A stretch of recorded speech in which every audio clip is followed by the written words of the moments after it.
just yesterday, Derek Chauvin was found guilty of murdering George Floyd. Finally. How did you feel when you heard that news? I felt relieved. Like, I honestly, like, being a dude, like I remember being a kid when the Rodney King verdict came. Like, I remember being a kid and watching that on TV, like, and I was like, you know what I mean? Like, through the years, we've never got any justice when we were done wrong by the police. And finally, almost 20 years, basically 20 years later, I'm finally seeing like 20 years of being wronged and abused by law enforcement. I feel like we finally won as a people. Like, you know what I mean? Finally, like, it's always like we get wronged by law enforcement. It's like, it's always justified. And finally, we win.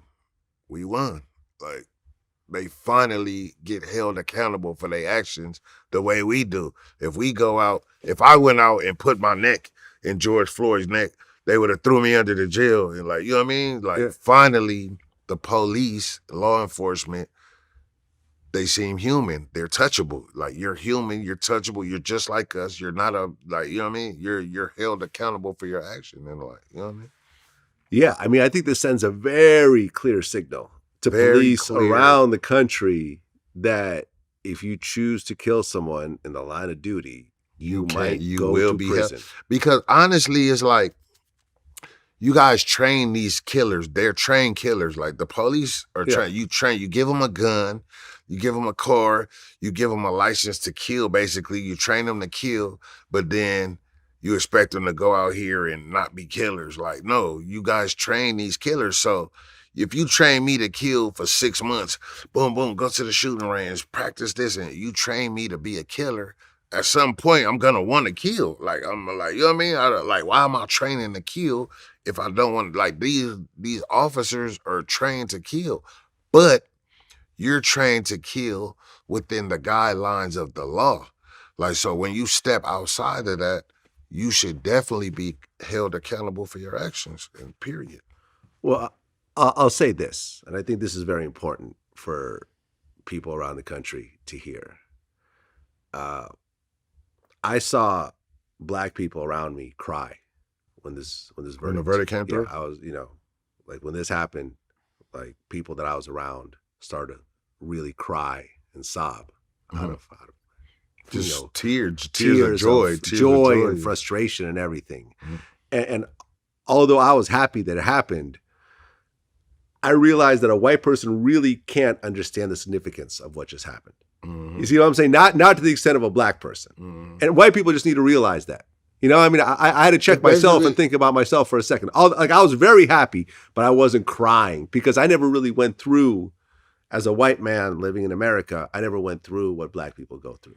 Because in layman's terms, like, imagine being a loser your whole life and you finally won. Like, that's the feeling. Like, you lost, you've been losing. Like, imagine being a player of a game and you just been losing. You never won. Like, your whole life you've been losing, and you've been watching everybody else lose. You've lost, everybody around you've lost. And then finally, somebody wins. Would this be the equivalent of OJ beating his case for you? Or is this more serious? This is way bigger than OJ. Like, it ain't got nothing to do with OJ. Well, but this is what I'm saying. Like, you've seen, like, OJ your whole life, you've seen Black people get convicted of crimes they didn't do, while white people walk away from it. And for one time, you saw a Black person actually beat a crime that they probably did. Yeah, but this is more it's serious. not the same because he's not Black, he's OJ. Right. You know what I mean? He ain't Black, he OJ. So, you know what I mean? So this was a relatively unknown. George Floyd was someone who was not famous. He was not a celebrity. He was just a regular guy. He received justice. And he received justice. Him and his family and loved ones, they received justice. Finally. Yeah. There you go. Man. Boosie went on Twitter and He said that he lucky. He said Derek is lucky he ain't going to jail in Louisiana with a bunch of eggplant emojis. I saw that. And he said boss call would have been made. So apparently Boosie got people on speed dial that'll go rape somebody. Allegedly. That's my man. That's my man. I guess I don't. whoever beefing with Boosie, just realize if you're in Louisiana, he might make that call for you. Put a finger in his ass, man. Put a finger dead in that man.